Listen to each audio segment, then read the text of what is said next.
আসসালামু আলাইকুম। তো বি ভাইরাস বিভিন্ন সময়ে টেস্ট করতে গিয়ে যেমন দেখা যাচ্ছে যে কেউ রক্ত দিতে গেল, তার ধরা পড়তে পারে।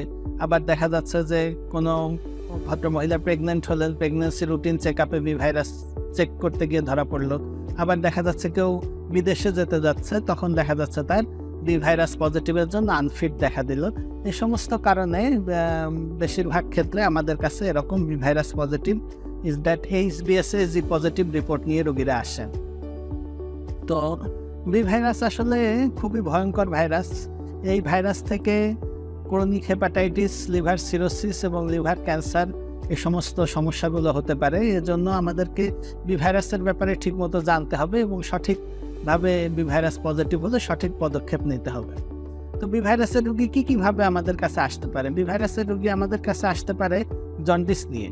যে একটা মানুষের জন্ডিস হলো, তার চোখ হলুদ, প্রস্রাব হলুদ, পরীক্ষা করে দেখা গেল যে তার বি ভাইরাস পজিটিভ।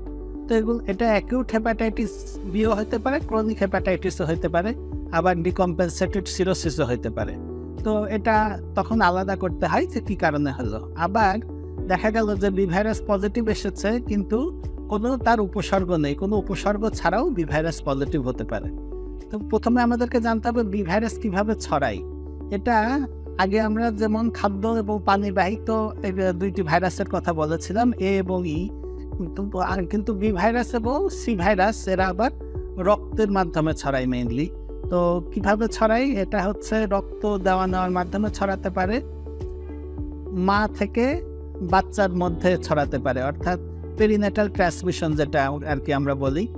ব্লাড ট্রান্সফিউশনের মাধ্যমে ছড়াতে পারে, এছাড়া অপারেশনের মাধ্যমে ছড়াতে পারে, কিডনি ডায়ালাইসিস রোগীদের ছড়াতে পারে।